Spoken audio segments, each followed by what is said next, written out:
Hey, what's up, everybody, and welcome to We're Offended, You're Offended. I am Kim, and this is Tyler.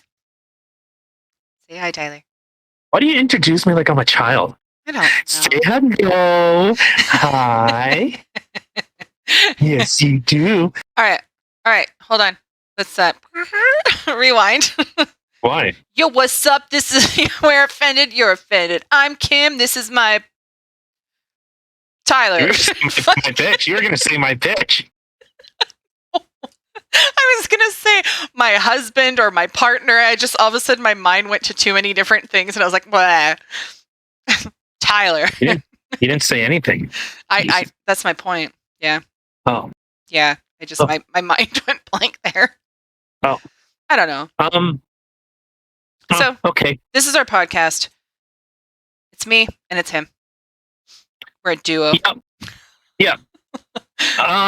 Like, subscribe, share the shit, and help us out by sharing, liking. And liking.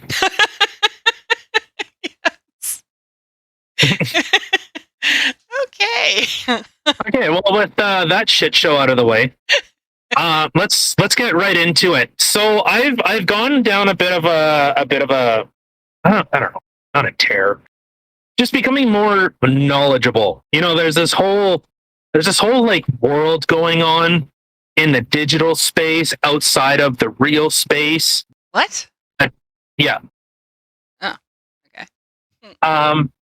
So I've kind of, I don't know, I've always kind of been, I wouldn't say like a proponent of it. Like, I'm always leery of, and I've said before on other podcasts, on other conversational broadcasting things, that I'm always very leery of like cutting edge technology and things that are highly volatile, which, you know, has massive swings in terms of like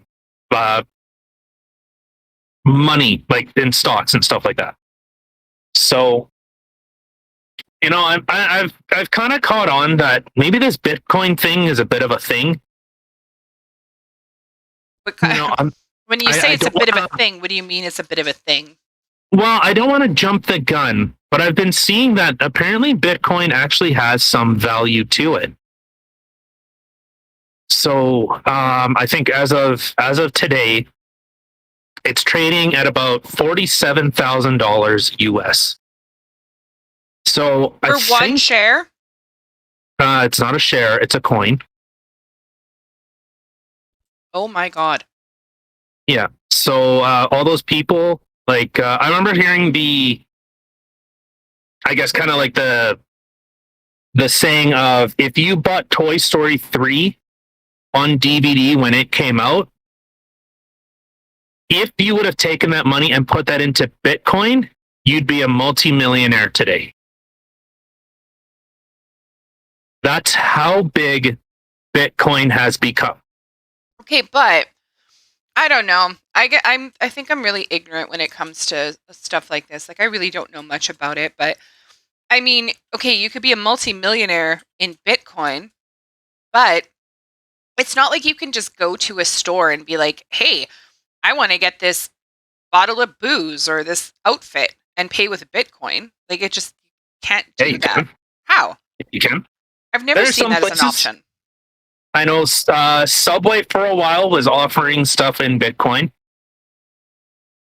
And actually a lot of Bitcoin traders and like a lot of these cryptocurrency traders. So the basic premise is, you could say, you know, I could make up now the big push is into like tokens. And tokens, for anyone that's looking into tokens, this isn't financial advice, okay? I'm just some fucking moron making sounds with my mouth.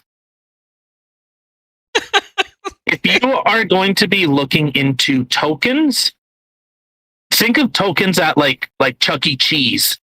You know, that is a token. That is something that someone can produce as much as they want. So if I make, let's say, $1 billion or a billion, I don't know, billion Tyler tokens, let's just say whatever. It's just a million. I made 1,000,000 Tyler tokens. So where the value comes into it is what someone else would perceive as valuable. You get what I'm saying? So just because I have 1,000,000 of something doesn't mean it has any value. It's what someone is willing to pay in order to acquire that item. You can break that down, traditional precious minerals, or precious metals, I should more specifically say, like, our traditional silver, gold, like that type of stuff. So it's not that the gold itself is, well, the gold has a natural value to it, but it is worth what someone is willing to pay for it. So if you have 1 ounce of gold and someone says, ooh, I really want that, and you say, okay, well, I don't know, I'll charge, I feel it's worth $1,600. And if someone says no, that is now no longer worth $1,600. That's kind of the basis of all trade in Western civilization is I am giving you something in expectation of what I perceive the value to be. So it could just be like your cell phone. Well, do you think it's worth $1,000 or not?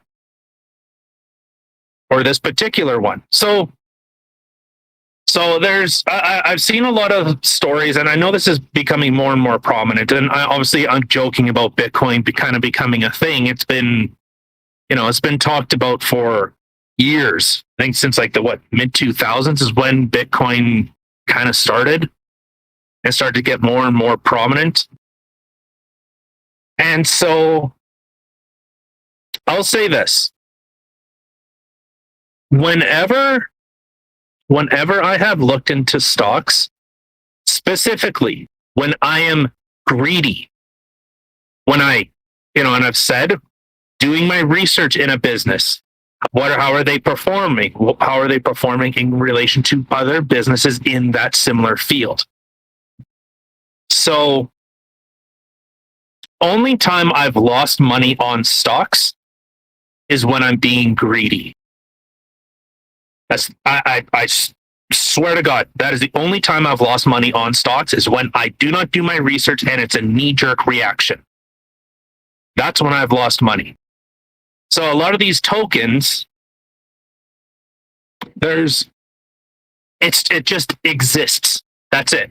It just exists because someone says it's literally like fiat currency.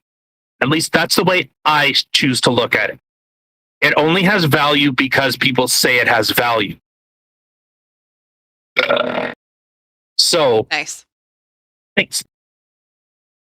So what a lot of people have noticed is not necessarily that Bitcoin is revolutionary in what it does, but it's what the technology that the blockchain, which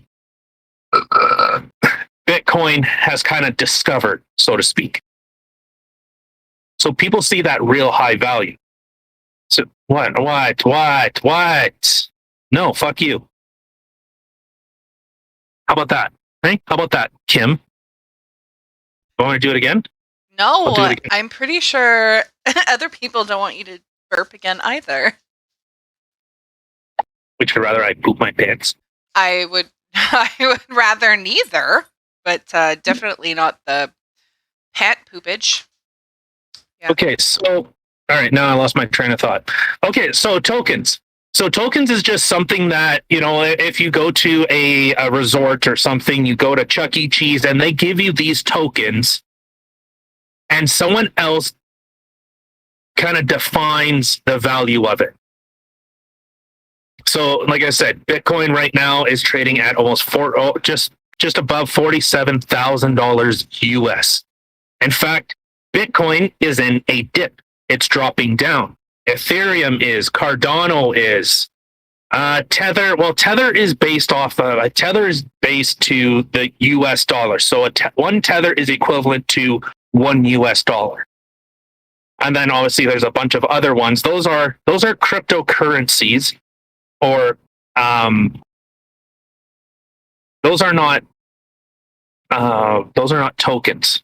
So, and I've seen a lot of people get really, really greedy because someone says, cryptocurrency is the new hotness, and we're trying to increase the value of it. So, to go back to my original thing, if I had a million Tyler coins or Tyler tokens, well, one thing that I've seen a lot happening with this stuff is something called a pump and dump. Kind of a dirty name. Kind of my trademark is giving me old pump and dump. I kind of like it. Sounds dirty. So what I can do is, let's say I have a million Tyler coins.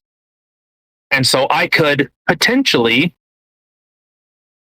not loan them out, but pay people to advertise it, to pump up this coin or this token.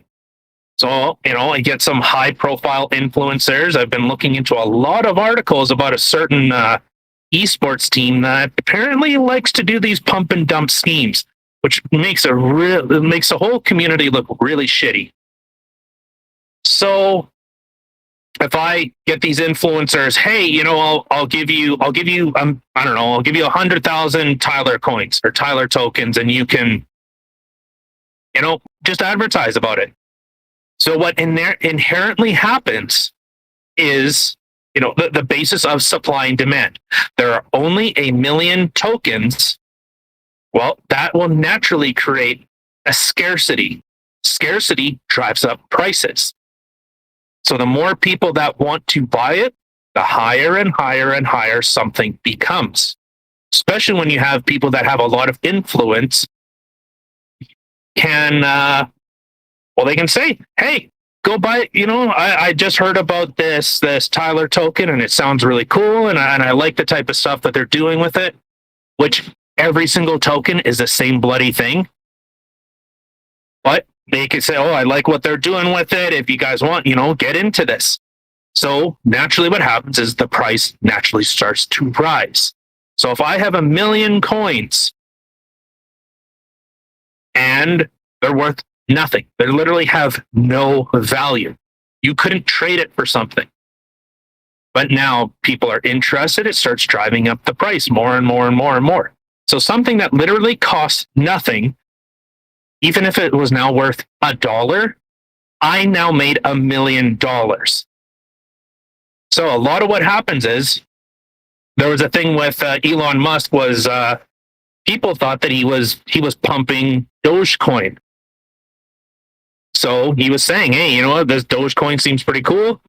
Dogecoin's price spiked, and then it fell immediately after. So people know, like, the basis of trading is buy low, sell high. So I've seen a lot of people are kind of getting swarmed into this. That they don't really look into it. They don't really know what they're talking, or not. They don't understand what they're investing in. So I say, when people get greedy, that's when they start to lose money. I know maybe not necessarily all people lose money. Well, just like a pyramid scheme, multi-level marketing, pyramid schemes are illegal. The people at the top make the most money, and then everyone else gets screwed. So I like I said, I've been looking more and more into these types of, like, I'm interested in it. I'm never going to be the first guy to do something, and I'm never going to be the last guy to do something. I want to be somewhere in the middle. So, like, I have some Bitcoin, I have some Ethereum. I don't know. I've looked more and more into Cardano. Cardano seems pretty stable. Seems like a good alternative. But then you start getting into, like, the meme coins and all that type of stuff, where it's just like, Dogecoin was a joke. It is literally Bitcoin under a different name. And it was just for shits and giggles. It's a fucking dog on it.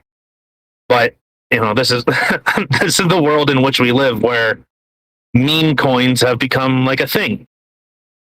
So if people really want, like, you could look into things like they had MILF tokens. There was Really? what? How do I get some of those? Well, if you like throwing your money at illegal shit. Well, I shouldn't say illegal, but it's just all pump and dump stuff. Yeah. So I guess this article that I brought up, it was from Bazinga. One of the best words ever. Bazinga. Yeah. So top 5 Bitcoin and crypto scams. So what is a Bitcoin scam? So Bitcoin scams are when people or groups attempt to trick or maneuver unsuspecting victims into sending them Bitcoin or revealing a pathway to their cryptocurrency wallet. Crypto scammers aren't much different than your traditional financial swindler. They lure eager investors into a false sense of security. There, did you get that one? Usually by offering incredible deals or amazing profits. So this is one thing I'm going to kind of go into because, like, money interests me. I know it's more the how the mechanisms work that, people either make money or lose money. It's how our world operates. Fortunately or unfortunately, that's just how we are. And if you have, everyone knows Bernie Madoff, the biggest Ponzi scheme ever. Outside of, it was a Ponzi scheme. Just like our in Canada, we have our, what is our old people pay thing called? The hell's that thing called? Pension? No. CPP, Canadian Pension Plan. Yeah, pension. Okay. That's a Ponzi scheme. Nobody knows it. Nobody talks about it. That is a literal Ponzi scheme. Okay, for people who don't know, explain it like I'm 5. What is a Ponzi scheme? So a Ponzi scheme, I'll look up the exact definition just so there's no confusion. Ponzi scheme. So it'd be like a pyramid scheme. Someone at the top kind of controls everything. So here's a Ponzi scheme. Is a form of fraud that lures investors and pays profits to earlier investors with funds from more recent investors. So like I said, the people at the top make the money. So the thing with Bernie Madoff, what he was doing, he said that he was investing people's money, and look at these returns people are getting. They're getting like 20, 30%. Like, they were making tons of money. But it was all fake. So Bernie, think of a pyramid, which is illegal. Someone is at the top saying that they're controlling this. And then you get a couple of your friends in. Hey, Kim, hey, George, hey, Bob. Get all these people in and say, hey, if you invest your money with me, I'll give you money, your returns. I'll invest this money for you and I will make you a lot of money. Okay, so each of you give me what, 50, 60, whatever thousands of dollars. Perfect. So now that's level 2 of the Ponzi scheme. Level 3, you guys say, hey, I'm working with this investor and he's giving, I'm seeing 10, 20, 30% returns on my investment. I'll tell anyone, 20, 30% is insane. Absolutely insane. Like,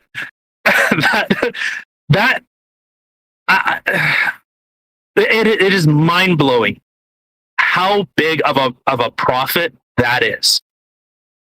Most things are, and this is per month, or it could be monthly, it could be a yearly thing.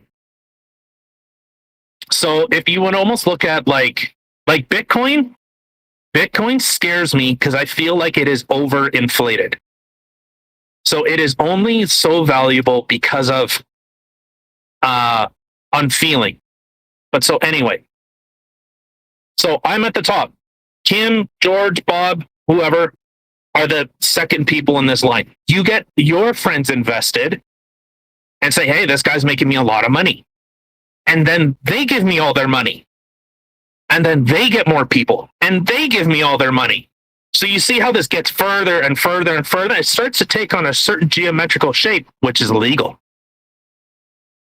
So you have the person at the top and very few people below them. They're probably making a fucking killing. Because what they're doing is the people that are further and further and further down this geometrical shape, all that money that is coming from the people at the bottom are going to the people at the top. So think of certain multi-level marketing, because you can't say Ponzi scheme, that's illegal. Think of Amway. Think of oh god, there's tons of them. Amway is the one that get Avon, Tupperware.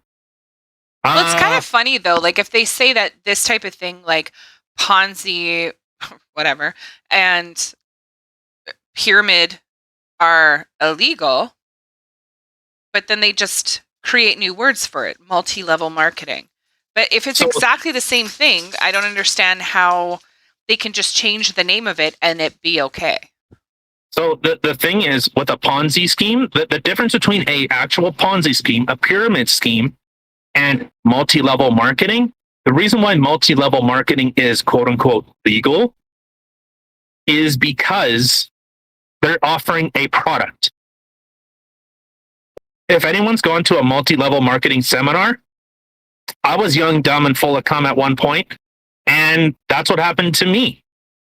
I ended up joining, I can't remember what the place was called.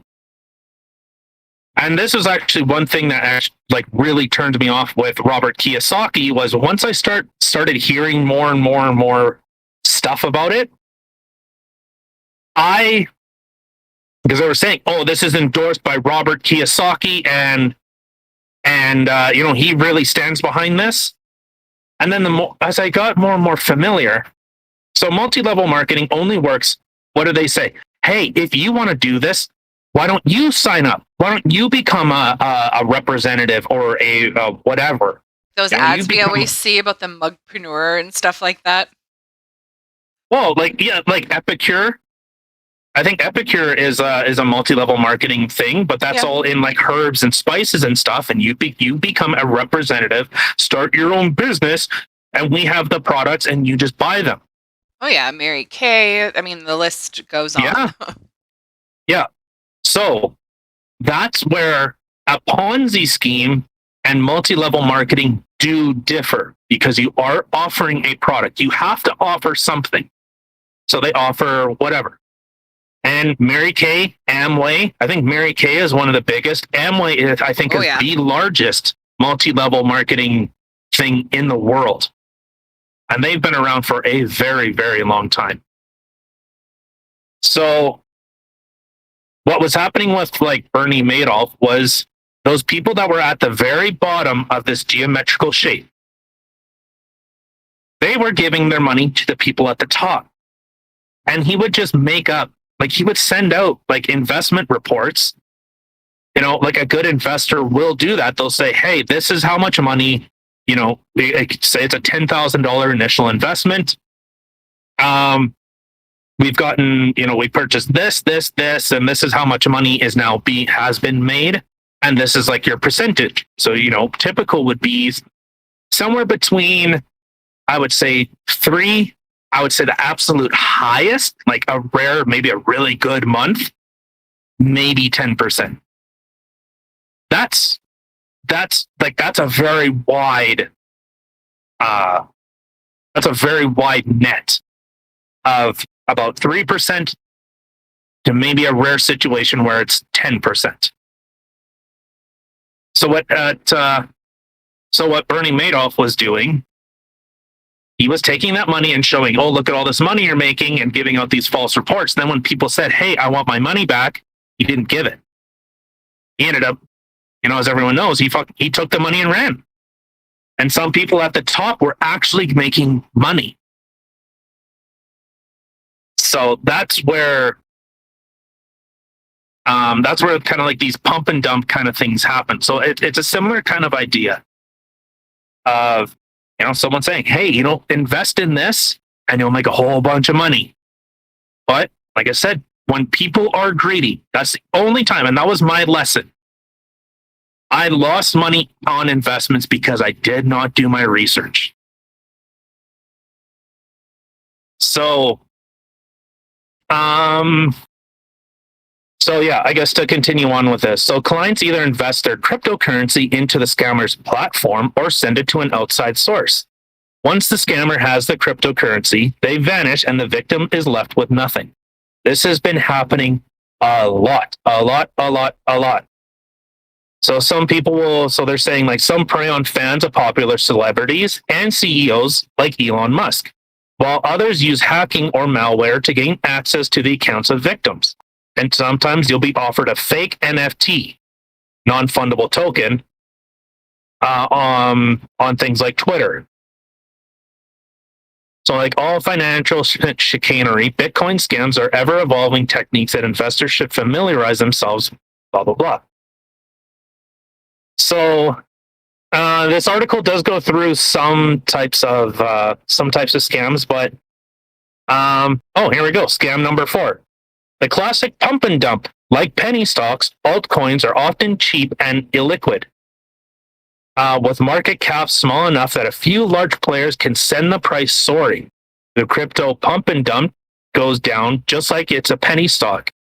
A crypto guru or influencer buys up large amounts of some speculative altcoins and then pumps up the potential of that coin to their followers. Once the crowd piles in, the scammer exits the position and the unsuspecting followers are left holding the bag. So this is where, and I'll tell people, you got to do your research. I think day traders are some of the hardest working people in stocks, period.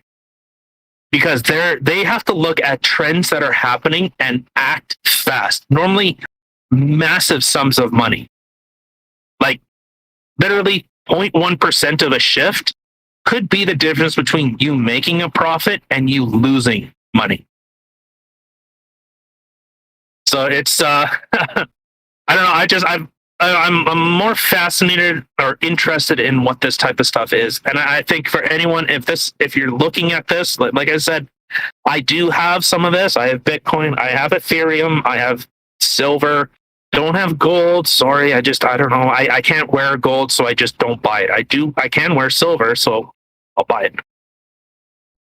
Well, there you go. So, well, I can't wear gold because it irritates my skin. It gives me such a bad rash. That's too funny. Yeah. So, that was one thing I always kind of found, I find really interesting, but I'm not trying to pump anything. I think if you're going to look at doing this type of stuff, you have to be aware that there are some types of risk. Like I said, I think Bitcoin is too much speculation. It always makes me a little leery, but I never put all my eggs in one basket. I think that's reckless. I think that's dangerous. But yeah. You had anything to say? No, I don't know a lot about this stuff, so I just smile and nod and listen. But yeah, so I guess another one is rug pulls. So it would be that one I'm not actually too sure. So DeFi rug pulls, which is decentralized finance. Platforms aim to reboot traditional financial models by allowing users to stake their cryptocurrencies to networks and earn profits through interest, like depositing funds into a savings account or a CD. Crossdresser? So as the cryptocurrency remains locked in the network, the owner receives periodic payments that often far outpace the rates offered by banks. Okay, so I guess it'd almost be similar to like a GIC or something like that. So NFTs. This one's always a little, I don't know. Oh, it's all unfungible. Really, it's unfungible. Fungible. I thought it was non-fundable. Fungible. The fuck is fungible? I don't know. You said a word a few minutes ago that made absolutely zero sense to me too. Which Your word? chicanery or something like that. Chicanery. Chicanery is just like hoopla, garbage. Fungible, which derives from the Latin word fungi, meaning to platform. So it's unplatformable? I don't know. Sure. Okay. All right. So NFT tokens are one of the current investment crazes thanks to the high prices being fetched by everything from pieces of internet artists to LeBron James highlights on NBA Top Shot. NFTs exist on the blockchain and can be transferred back and forth between different users or marketplaces. While the actual image or video in the NFT is easily duplicable, Who in the what now? You can duplicate it. The specific hashtag codes that points to the NFT's location is not. See, I don't understand NFTs. And the only way that I've heard it explained that I understand is like, in a video game, in the world that it matters. So like say like with Mech Warrior, that mech that you have outside of Mech Warrior literally has no value. It's not worth anything. But in the game, it does have a value. So that's always one thing that I always found really weird. My C bills. Oh God, if I could cash that in for real money, dudes, we'd be rich. That would be an amazing way to make money. Like at PGI. But PGI, like I said, they screwed up Duke Nukem, so they're not they got a lot of answering to do. So I don't know. I think for cryptocurrencies, I'm leery about them. But yeah, I just found it really kind of an interesting little read. And if someone's offering, I'll say this: if someone is offering you crazy amounts of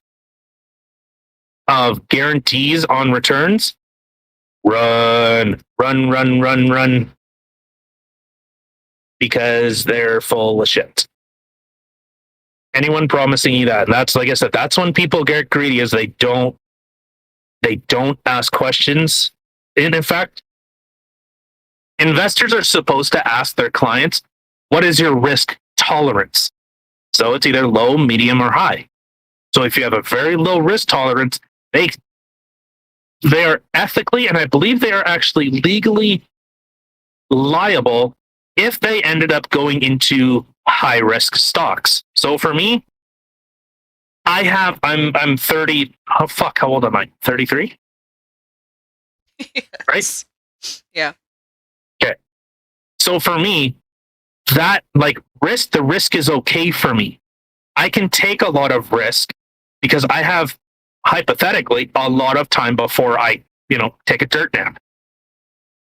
So I'm more comfortable in taking those types of risks. No, it's not.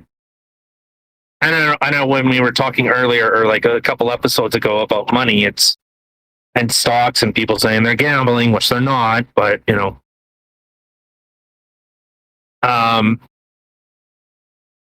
don't remember what I was saying. You can take high risks because your age. Yeah, but okay, so for someone that, say, has a low risk tolerance, the investor they're working with cannot go and start taking high risk things. Like I said, things that have high volatility. Cutting edge technology has a lot of volatility in it, especially new technology companies. Because look at Nikola. People were saying Nikola, they've never produced a vehicle, never had a working vehicle.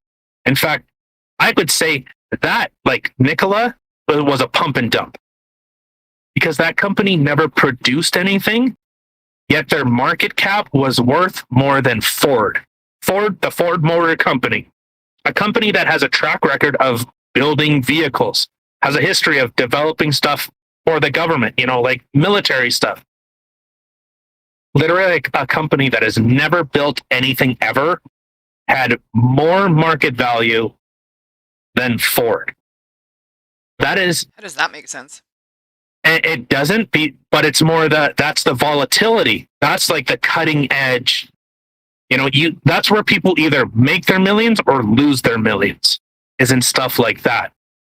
So you want to be the person typically on the other side of the exchange. So, all right, this might get a little bit complicated, and this is a lot of word salad here. So when you have a company, you have stocks in that company. When you list it on the market, you release something called an IPO, or your initial public offering. So let's say like when Facebook went public, well, people were saying, oh, this stock is going to be worth, it was like, 30, 40, 50. I think it spiked to something like $150 per share, I think is what it spiked at. It might have been more, but whatever. It doesn't matter what it actually spiked at. So the people that already had those shares, they are the ones that actually make a lot of money, because initially their stocks weren't worth anything. They could say, hey, I'll give you $10,000 in stocks in exchange for investing in our business. Or I shouldn't say $10,000. Well, it'd be 10,000 units of stocks, or 10,000 stocks. So you have 10,000 stocks of a company that isn't public, but if it does go public and you take those coins or those shares, and after, say, your IPO, the price goes up, you sell, that's where you make your money. So you're on the inside making money as opposed to being on the outside trying to make the money. Does that make sense? Yeah. No, but does it? Yeah. I think so. I don't know. Are you fucking with me? I think it kind of makes sense. Well, so let's say like with our business. So we have shares in the company. So if we have more and more shares and we say, hey, we're looking at acquiring investors and we'll give you a percentage of the business. So we could say, hey, I'll give you 5 or 10 or 20% of the business in exchange for money to be as capital for us to operate. So someone might get, I don't know, say there's let's just say there's 100 shares up. And so I say, okay, well, I'll give you 5% of the company. So they get 5 shares. So they can just sit on those 5 shares and do nothing with them. And so if and when the company does go public, well, those 5 shares that I've been sitting on doing nothing, or this person's been doing nothing with, well, it could have been something that maybe they put $1,000 in, but now those shares have gone up, maybe from, I don't know, let's say $1 to $100 each. Well, now their price is going up and up and up and up. Does that make is that clear as mud? Yeah, that makes more sense to me. Yeah. Okay, good. So that's where a lot of businesses actually end up making their money, is the investors on the inside sell their stocks once a company goes public. So yeah, I'd say if you're going to look at investing, cryptocurrencies or anything just in general, got to do your research. Got to look into it. But let's shift gears into it. I seen this article and it made me laugh. Just shut up, okay? Okay. So this was an article from Global News, and it says elderly woman randomly hit in the face with a brick. Hold on. What part? Okay. What? I was just gonna say, what part of this made you laugh so far? I'm really hoping there's a funny part in here, because that sounds like, oh. Just from reading that title, I was thinking of just random bricks and stuff just flying through the air. Like someone's just walking, and all of a sudden, like a tree branch just comes out of nowhere and whack. The sky is falling. The sky is falling. Yeah, that's I don't know why. As soon as I just woman randomly hit in the face with a brick, it's like buildings have like become sentient and they start throwing shit at people and won't take this no more. But okay, so it says an elderly Winnipeg woman was left injured and bleeding after police say she was attacked at random and hit in the face with a brick Sunday morning. Police were called to Maine and Dufferin. Anyone that knows that area, right? That ain't nothing new. Seeing those places in the newspaper. Yeah, a woman in her 70s was taken to the hospital in stable condition after police say she was struck in the face with a brick by an unknown woman. Or an unknown building. Well, the building would be a lot more tolerable, I'm going to say. But this is so far sad and makes me a little angry. So carry on. It just says a 22-year-old woman from Winnipeg was arrested and has been charged with assault with a weapon. I wonder if the building actually did it. What do you mean And the building? This chick's just being the fall woman. Oh my god, I don't think so.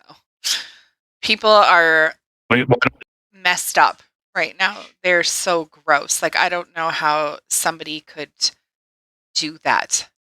Like, I really hope for those people that karma bites them in the ass, and when they're old, some young dumbass comes up to them and hurts them the way that they hurt somebody else, because that is not cool, and that makes me so angry. That's like literally hurting an elderly person is like the equivalent of, for me anyway, just as bad as hurting a baby or I can't say baby, but a child or an animal. Like they're so fragile. Like a little fall could literally kill somebody at that age. And to do, like, why? What is the point? Why? Why would someone even think of doing that? Like, and especially, like... It was the building. It was not the building. It was this sick person. Sick 22-year-old dumbass. But, like, why? Why? It makes... So, old people, they've had a pretty good run, all right? If a building happens to, take out its rage on someone else, who are we to stop it? Okay, again, you're thinking like cartoon-esque here, okay? You're thinking of the funny part as if a building were to do it, which, yes, okay, if you were to think of in that aspect, that would be funny, haha. And I'd probably get a little bit of a giggle out of it. But considering the fact that that's not actually what had transpired here, it was not the building. I like to think it was. I would prefer to think it was too, but it wasn't. And it just like I don't get it. Like what is the point? Like somebody at that age, if they wanted their purse or something, they literally would just be giving you your purse. You think they're gonna fight back? No. But to do something like that, So, I know we just did a whole thing about like cryptocurrency and that type of stuff, but sometimes I like to live in a world of fantasy where the buildings come to life. So I'm just going to assume that it was a building. Okay. You know what? Speaking of things coming to life, one of my favorite commercials. Oh, what was it? Was it Mazda? I'm gonna have to look it up. But it was that. Or is it Nissan Rogue? Maybe it was Nissan Rogue, where they had like those. They'd be driving, and all of a sudden the trees would come to life and try and attack this vehicle. Or snowmen would start attacking it with snowballs. It was hilarious. No, that's scary. It's scary, but that's just what it reminds me of when you're talking about... Jesus fuck. When you're talking about like buildings coming to life and throwing things at people, how is that any less scary than a tree trying to kill you? Well, I like to think that we've destroyed this planet so much that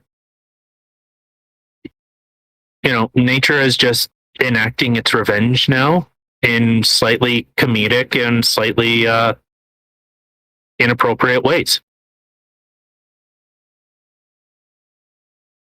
Yeah. Yeah. Okay. Okay. I mean, if that were the case, that would be funny, you know? Well, yeah.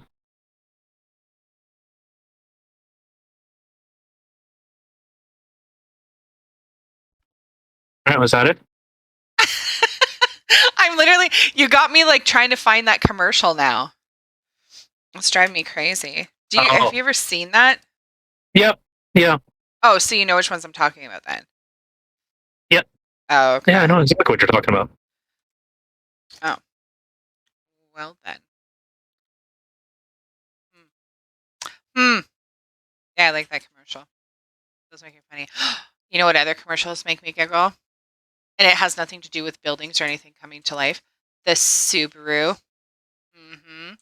Those sumo wrestlers, car washing, and the dance. Oh yeah.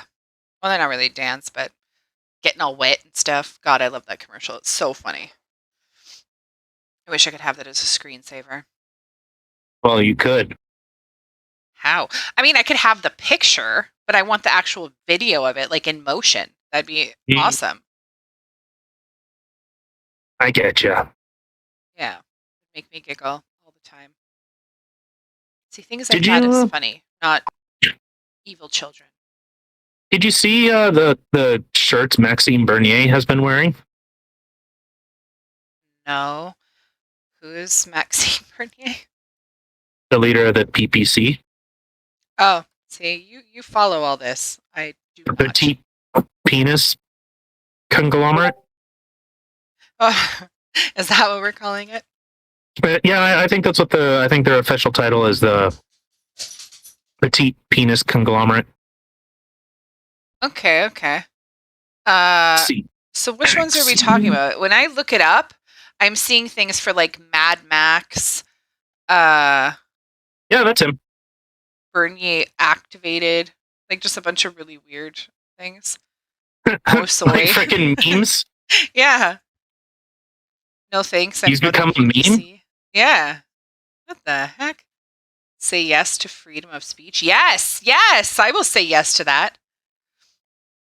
Wait, are you serious? This is like the first time you've heard of him? Yes.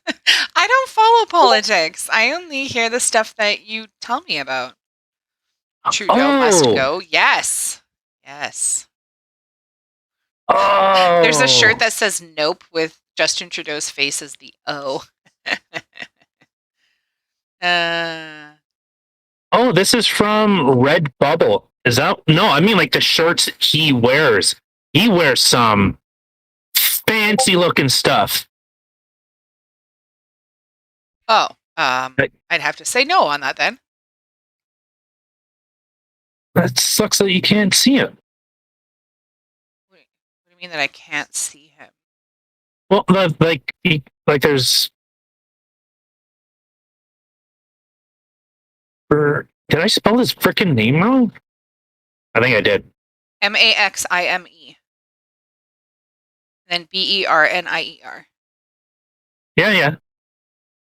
God damn it! No, but he wears some interesting stuff. He is a sharp dressing man. I see a lot of fancy suits here. Well, that sounds about right. Yeah. So, yeah. All right. Is there anything else you want to say, or should we get the hell out of here? I don't know. How long have we been going for? Only 49 minutes. This is like one of the Oh, smallest ones we've had. well, could you maybe give some fucking input? Well, you were talking about things I know literally beyond zilch about. I don't know anything about cryptocurrencies and stuff like that. It literally takes a lot for me to even understand how these things even remotely have value, because to me it just sounds retarded. But oh, you can't say that. Sorry. Can't say that. I'm sorry. I mean no offense. Well, to be fair, if Well, people if retarded people got offended by retard, they're kind of the retard. Oh boy. um. So, and to get one thing straight for people, so there is a braking system in vehicles, certain vehicles. It is literally called an engine retarder brake. Oh. Retard means to slow down. Indeed. I actually So knew stop being a retard that. and we'll be fine. Okay. That's I like how you just take it to that next level. I said it and I was like, oh shit, I should probably like retract that, which I'm not really sure why. We are in a podcast called We're Offended, You're Offended, and trying to kibosh all this bullshit of everybody being offended all the time, the special snowflakes. But yeah, so we're just gonna stick with what I just said originally then. But yeah, no, I am completely dumb on this stuff. I know nothing about it. I think it's dumb. It makes absolutely no sense to me how one Bitcoin can be worth just under $47,000. One Over. coin. Mm-hmm. Like, there's people that have lost passwords and stuff. And oh, I know. I heard about that guy that was like a millionaire in Bitcoin, but he couldn't find his password, and you only get like that 3 times and then you lose it forever, which I think is such BS, especially when you're dealing with stuff like this. There should be a way to prove your identity and stuff like that, like really prove it, like birth certificates, SIN numbers, like I don't know, like whatever you need to be able to, okay, we'll get you into your account or we'll unlock it for you. But the fact that, oh, you only have the 3 tries and then that's it, that's such bullshit.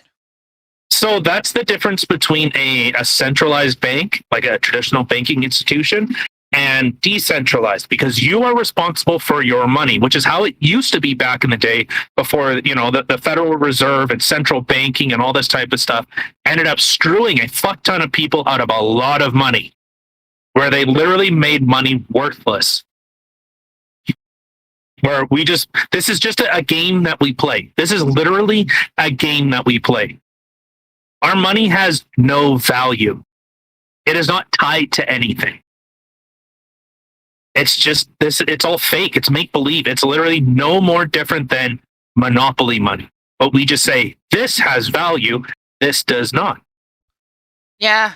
It's kind of silly when you think about it. Which, in speaking with people losing their passwords and stuff like that, so if you're dealing with stuff like this and cryptocurrencies and stuff like that, keep your password safe. Don't put it on an email or anything else that can literally be hacked or whatever. Write it down someplace. Put it in your little safety deposit box if you got one. If not, hide it someplace good where you're not going to forget where it is, but it's someplace nobody else can find. Like, keep this stuff. I mean. Yep. Yeah, it's like I said, I'm always kind of leery about this, these newfangled technologies that all these kids are coming out with, and I'm just. You sounded so old there. These newfangled technologies all these kids are coming out with. You sounded like a grandpa. Damn these hooligans.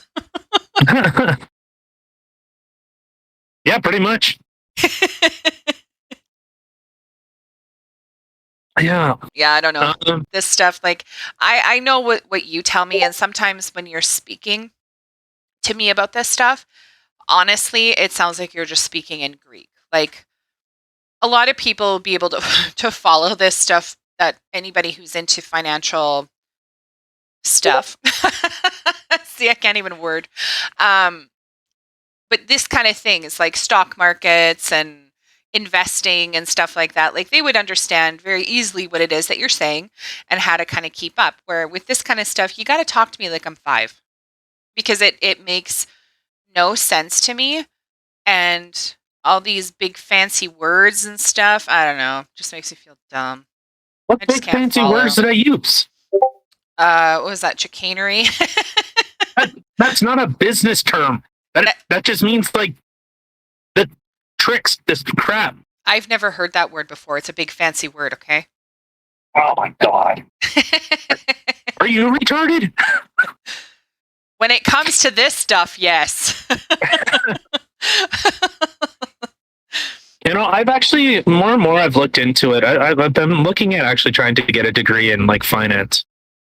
Yeah. Yeah. No, I know there's a couple of degrees that I actually do want to get.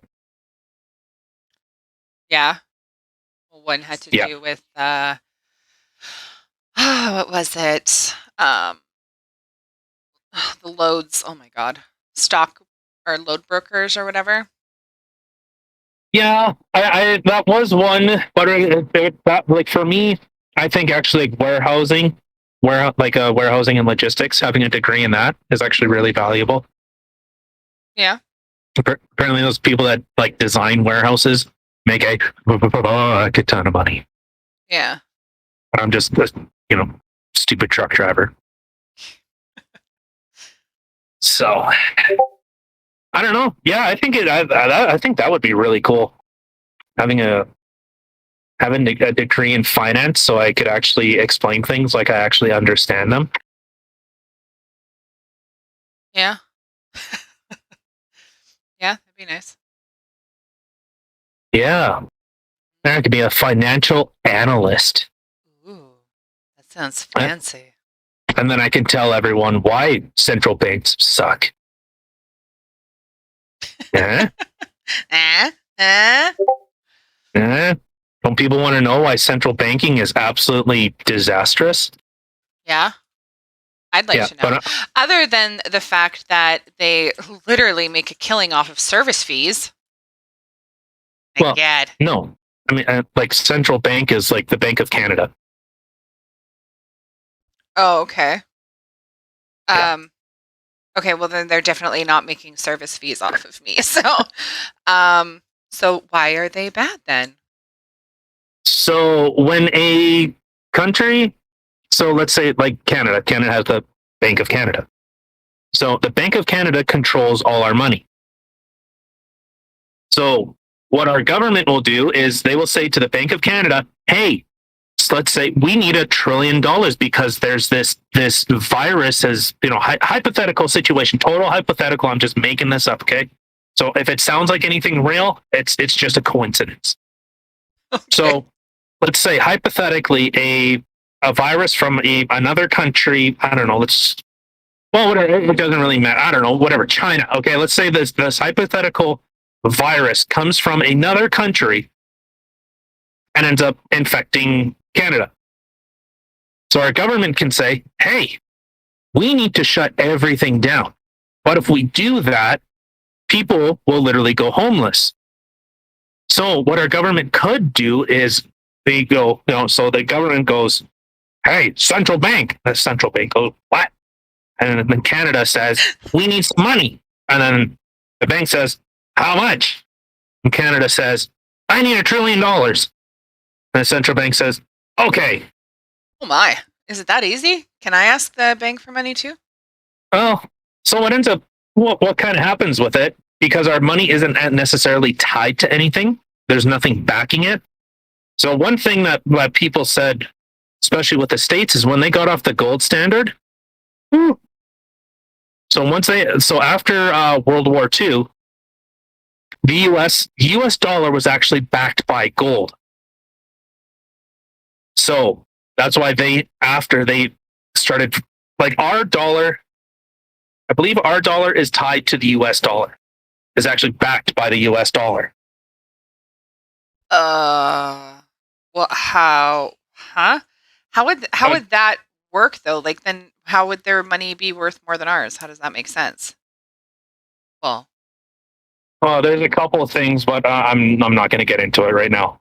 But so I'll use this example. So when the U.S. when the U.S. was considered when it was backed by gold, the U.S. currency was backed by gold. So what they would say is they would give money to other countries, and it would be basically like like an IOU. It used to be if you have $1,000 in American funds, it was the equivalent of having $1,000 of gold. And so the US was saying, hey, we'll hold on to your gold and we'll give you this paper in exchange. So it was backed by gold. So people could theoretically take their money, go to the US and say, okay, we would like our $1,000 worth of gold. And then the US could do that, hypothetically. But the US kept printing, kept giving out more and more and more and more money. Eventually, where countries were saying, I don't think you actually have this much gold.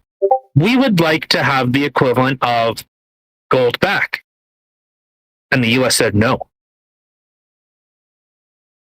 So eventually, they were actually able to decouple the US currency from gold. So now it literally, I think now it's tied to oil. Shows a sign of the times. There's a reason why, certain countries that like to get off the OPEC dollar suddenly go to war. Isn't that weird? It's a weird coincidence. It really is. Almost like, anyways.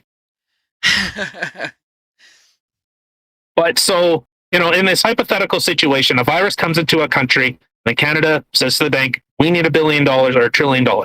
Central bank says, okay, sure. So now there was a flood of $1 trillion into a country, which isn't justified by the sale of goods, isn't justified by anything tying to it. It now lowers the value of that dollar. It lowers the purchasing power of it. So the central bank can it can manipulate things. It can either make things really expensive or make things really cheap.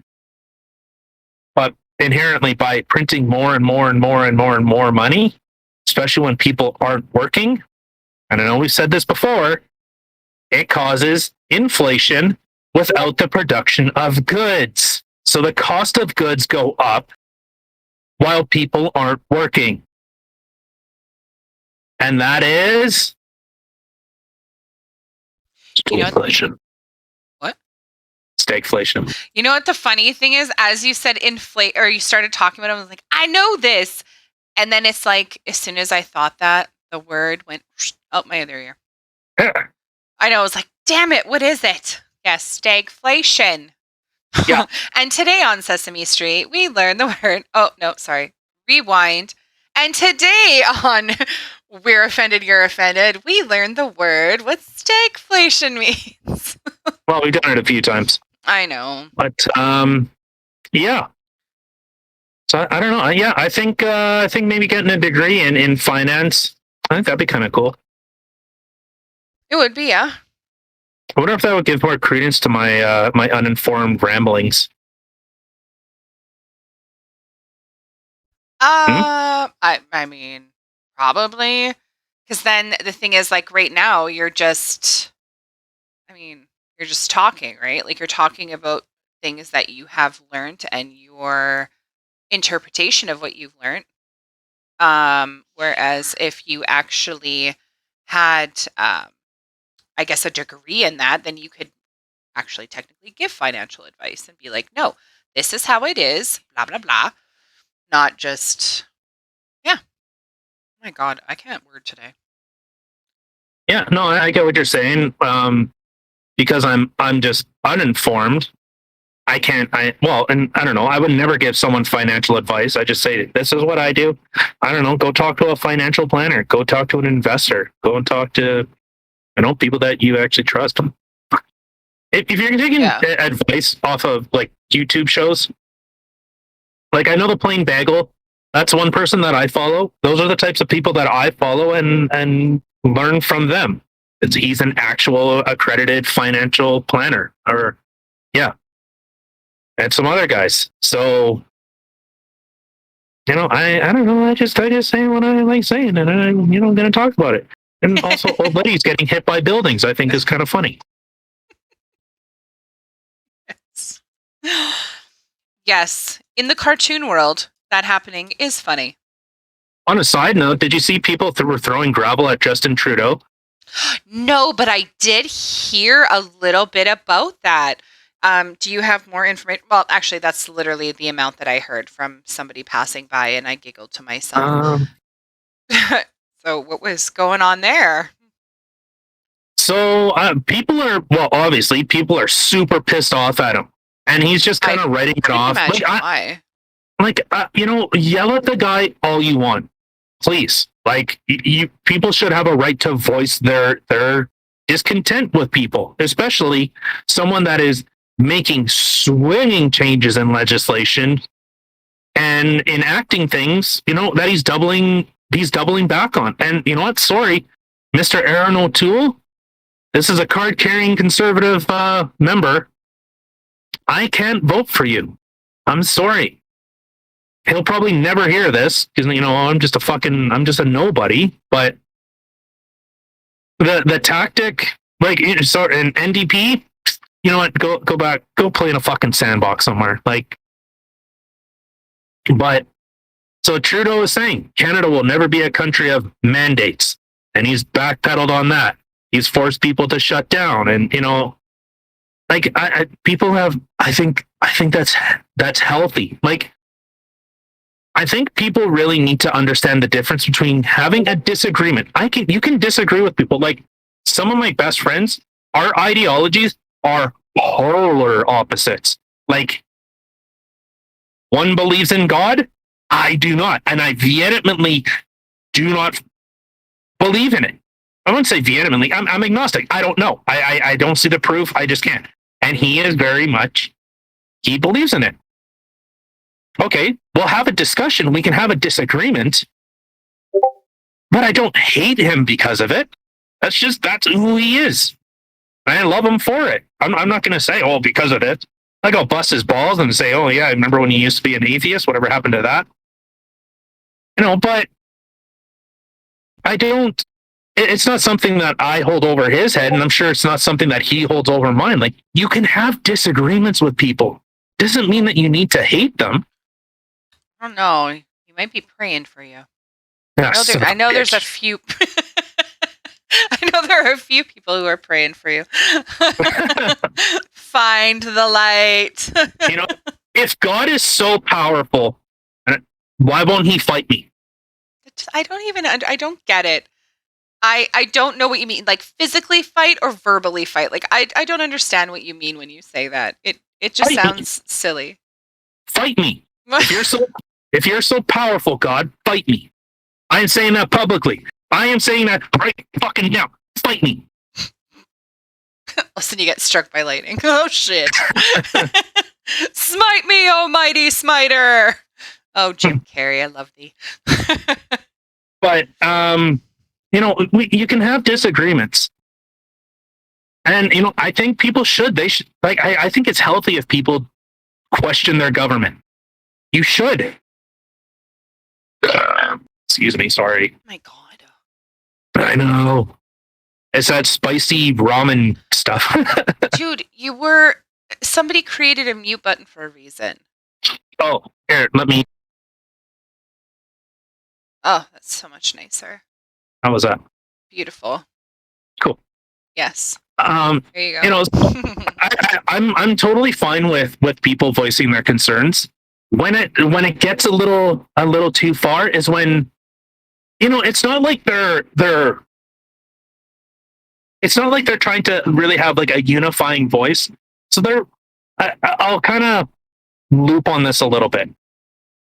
So back when the pandemic first started, everyone's attention started shifting towards the transportation industry, truck drivers, logistics.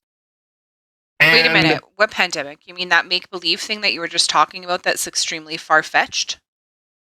No, that's real. I don't know what you're talking about. No, I was using a hypothetical. These are totally separate things. Fucking retard. Carry on, my wayward son.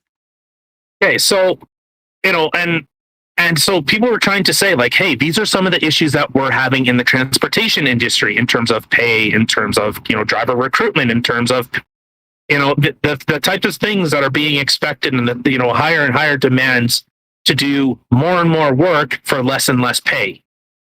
So, you have, if you're going to make an issue, so I'll just, this is my field of expertise is the transportation logistics. Doesn't that sound important? Don't I sound like a fucking smart? I'm in a transportation and logistics. Yes. But so you need to have a kind of a unified message. So, just for someone to say, "Hey, Trudeau, you're a piece of shit." Okay, but that doesn't do anything. Like that doesn't. Okay, cool. I'm a piece of shit. Well, I'm the prime minister. Who the fuck are you? Like that would be kind of my mentality. Is okay. I'm a piece of shit, but I'm running this ship. So. Yeah. Well, that was kind of your mentality when, with the whole Trump thing too. Like people would be like, "Oh, I hate him." Why? Like, what are your reasons for hating him? Like, he's just an idiot. I hate him. It's like, okay. Well, and my argument is, well, it's funny because you know who he is. He has no idea you even exist. So who's the idiot? Yeah. I mean, he got where he got. I mean, honestly, it's you know what though? I don't know. I just had a revelation. Does it really say a lot about that person? Like when you're looking at, okay, people hated the fact that Trump was president and they couldn't stand the guy. Okay, I thought some of the things he did was not very intelligent, but he did do a lot of good.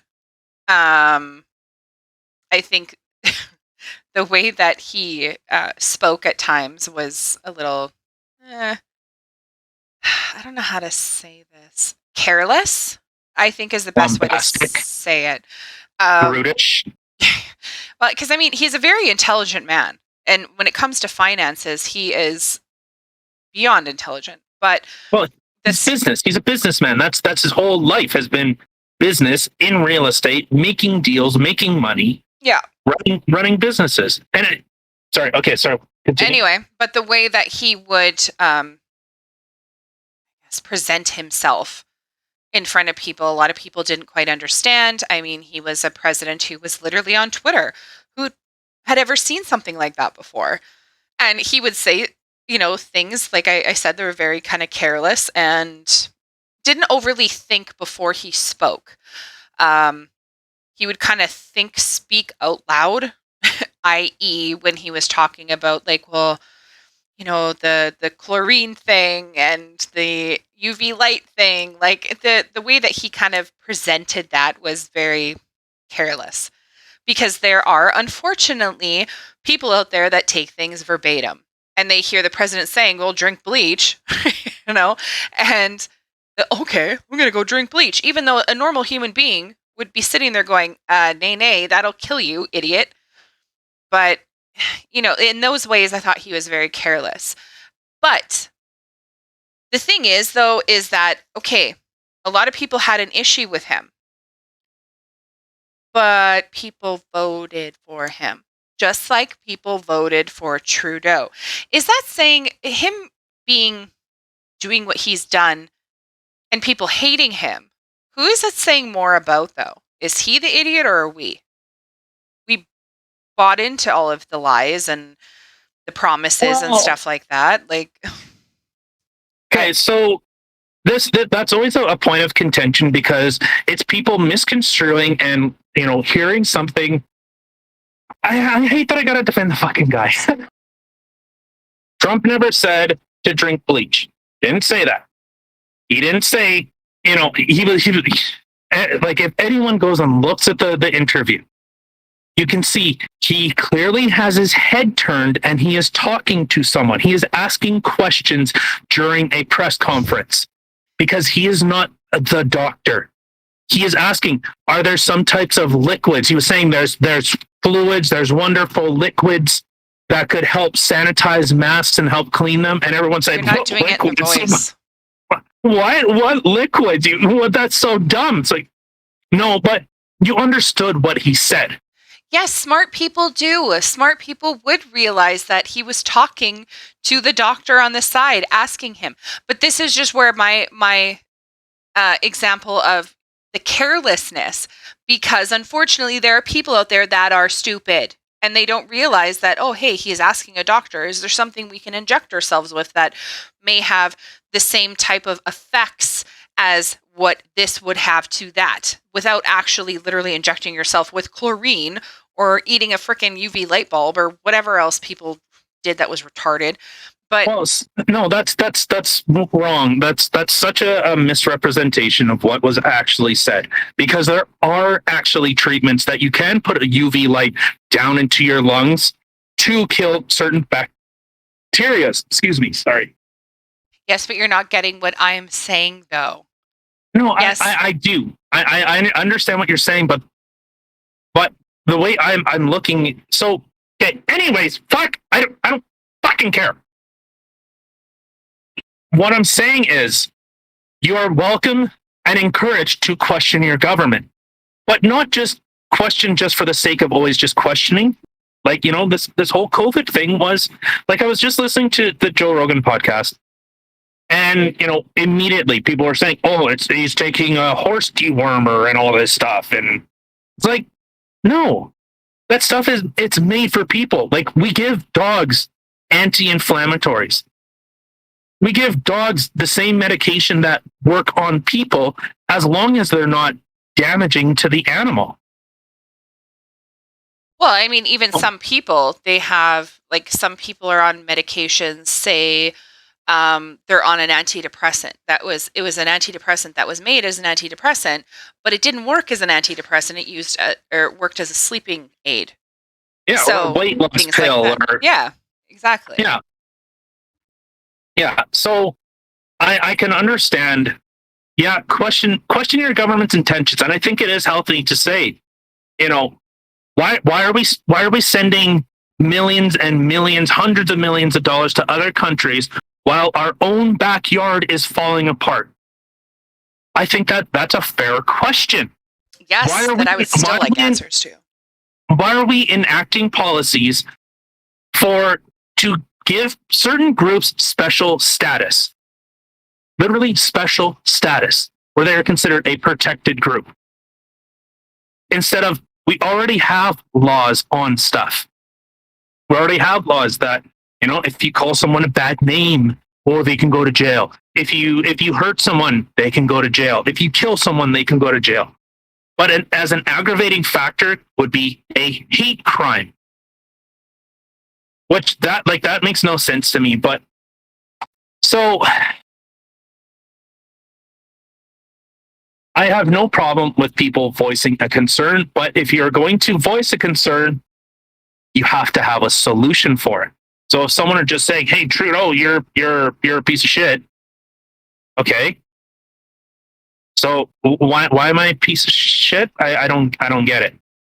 Well, you suck because you screwed this up. You did this and this and this and this. Okay, now at least we got somewhere. Well, if I were in your position, I would have looked at doing da da da da da da da da. But to bring it back, like with the transportation thing, was if you're going to bring something up with your government, they're too stupid. Like they're too stupid in the field that you might be discussing about. Like they just don't know. They're uninformed. So you have to say, these are the issues that we have. So let's say in the transportation industry, our wages have been going down. In terms of regulations, we need more and more certification in order to do the exact same job. We're not compensated. So here are some solutions that we're looking at proposing. Could be Red Seal certification. It could be something as simple as that, where this is considered a trade. It's considered a specialized skill. So that's why I think that a lot of the the not good stuff is the not good stuff. God, I can word. Say that again? Oh my God. I think this is where people like when people have a problem with somebody, instead of just like, oh, I hate them. Well, okay, well, why do you hate them? Like instead of just, well, because they're an idiot or because they made me angry, think like what would be a better solution? Like if you were in their position, what do you think would be better? And voice those opinions and those concerns. Like, well, if I was doing this, I think that you should be doing this instead of just, I hate you, you're an idiot, you're a communist. Okay. So we got the name calling out of the way. That's cool. Like, Oh, offer things or, yeah, question. mm. Sorry, I'm eating a cookie. Oh, it's fun. And so, yeah, I guess yeah, Trump was very divisive. He was very polarizing. But yeah, just when you hear people say, "Well, I hate him because he's stupid, he's dumb." Okay, but yeah, as he stated, well, why? Why was he dumb? Well, just because he is. Well, it's weird because I can look at you and say the exact same thing. I think you're dumb because you're dumb. Well, why am I dumb? Because I think you're dumb. Like it doesn't. Let's go in circles. Yeah, it makes no sense. And then I think you're dumb. Well, good, because we're all fucking dumb then. Which, by the way, I'm actually not dumb. I'm above average. Awesome. Yes, you are.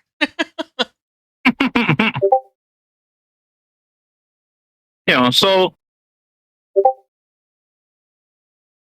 I'm not a fan of people, throwing gravel, throwing rocks at him. You don't do that unless you're actually going to cause trying to incite like a revolution or something. Okay, well then you know what? Either shit or get off the pot. You know. You know what I'm saying? No, I couldn't understand you with the food in your mouth. No, Yes, I know what you're saying. Oh my God. What kind of cookie are you eating? The listeners want to know. Twix Oreo. What kind of Oreo? Twix? It's cookies and cream. Oh, that one. That one's good. Yeah. So voice your opinions. If you really hate them that much, then get involved. Get involved in politics. Get involved with your community. Get involved with that. Like I think people should be super pissed off at Rob Ford for someone saying, "Hey, we aren't going to implement these vaccine passports." Well, what did Trudeau do? Dangled $1 billion in that fat fuck's face. Oh, well, I guess we should set this up. It's like, what do you? Come on, are you that petty? You're going to take your cut off the top because you're weak. Instead of doing what's right, you do what's easy. And this is why, I have my criticisms for Pallister. There was a letter from the editor from the Winnipeg Free Press, and people could send in stuff for Brian Pallister. You did an amazing job. You had such a hard job. And I'm like, where the fuck am I? What? Where was the good job? What did he do? He cut healthcare. He told nurses to go suck a dick. He locked everyone in their homes. He didn't adjust for anything. He had 1.5 years to adjust a plan to try and be proactive. And what did he do? Oh, just lock everyone in their homes. Oh, it worked last time, right? Even though it didn't do a fucking thing. Oh my God. Even though it didn't do anything. I was like, oh, thank you. I had one guy is like, you're my prime minister. What? What did he do? He alienated his own constituents. And Ralph Eichler, shake my fist at you. Okay. He's our MP, or well, it's MLA in Manitoba because we're autistic. I don't know. So What? The Manitoba Legislative Assembly. Everywhere else is MPP, member of provincial parliament. In Manitoba, it's an MLA, Manitoba Oh. Legislative Assembly. Aw, we're special snowflakes. That's awesome. Yeah. So yeah, he's I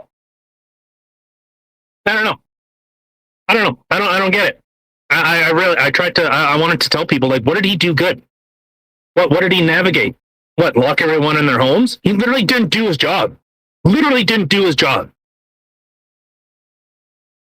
And people are congratulating him. I don't get it. I don't know. I mean, well, because I don't know. You have some of those people, I guess. From what I think it's a lot of the older people and stuff like that, maybe that aren't working anymore, so they don't need to go to their jobs and stuff, that are like, oh, that was such a good call, but the people who actually really suffered and lost their jobs and their businesses and homes and stuff like that, they definitely have a different viewpoint on the whole thing. Yeah, and maybe that's it. It's like, hey, remember the article that we brought up a little bit ago about old people that got the old age COVID benefit thing are now being screwed. Right. Yay. I remember that one now. I was trying to like what? But that's right. Oh, I remember that now. Yeah. So where people are now getting less money, guess what? Because the government doesn't have any fucking money. So where do you think, well, I shouldn't say they don't have a lot of money. They have a lot of money, but they've been looking at using the CPP. There's like $500 billion in the CPP fund. Yeah. And government has been looking more and more at how can we get that money? $500 billion. Man, if only they could somehow get at that. Oh, that would solve all our problems. Trust me, they've been fighting at it. They've been trying to get that money. So when people say, hey, CPP isn't going to be around, CPP is a fucking Ponzi scheme. It is literally, it's a pyramid scheme where go away. Don't bug me. What are you talking about? Or who to who? My phone. Oh. So CPP, you pay into it. As long as there's more people at the bottom giving money to the people at the top, it works. But now baby boomers are retiring. There's not enough people to give the same amount. So either CPP goes up, taxes go up. There's got to be a push and pull somewhere. So that's why I don't trust governments. I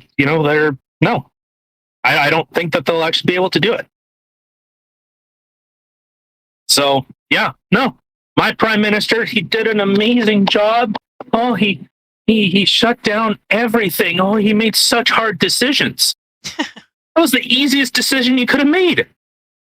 Well, yeah, it's not like it affects them whatsoever. They were still going out and doing whatever they wanted to. And yeah, exactly. They were still getting their paychecks and whatnot. Like it had zero effect on them whatsoever. If they wanted to see family members, they'd go see family members. They'd go on their vacations. Yeah, it had zero effect whatsoever. Yeah, so it's, I don't know. 100% more could have been done.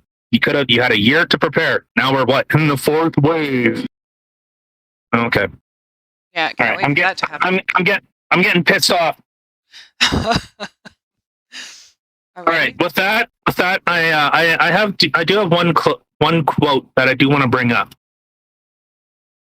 Okay. So I don't know who this is from, but it says, "Remember, you will never be completely useless. We can always use you as a bad example." Oh, there's a quote for you. So with that, let's get the hell out of here. Thank you for listening. Check us out on YouTube, on Rumble, Anchor, Spotify, a lot of other podcast platforms. You can donate on our PayPal. We're on Instagram, Facebook. Oh, our Discord, right? We have a Discord, don't we? Discord for this? Well, yeah, you do. Yeah. Yeah. So you can come look at our check out our Discord. Do you want to look at setting up things like for people to come and like play games like once in a while, or try and form a bit of a A bit of a what? oh, you didn't hear me. Okay, good. Just like try and foster a bit of a community. People like just want to have some fun and joke around, and maybe try and take the fight back to the buildings that we've erected. There you go. All right. Also, don't forget to like, subscribe, and share. Definitely lots of sharing. Yeah, I'm a fan of bukkake, so. Yeah. Yes, and we like oversharing as well. Also, you can check out Tyler's little inspirational video that we have as well. Oh yes, so for anyone that's made it this far, I did start a new series. It's called Inspirational Mondays. So I'm going to try and something to motivate people, or something to kind of pick people up. So Inspirational Mondays.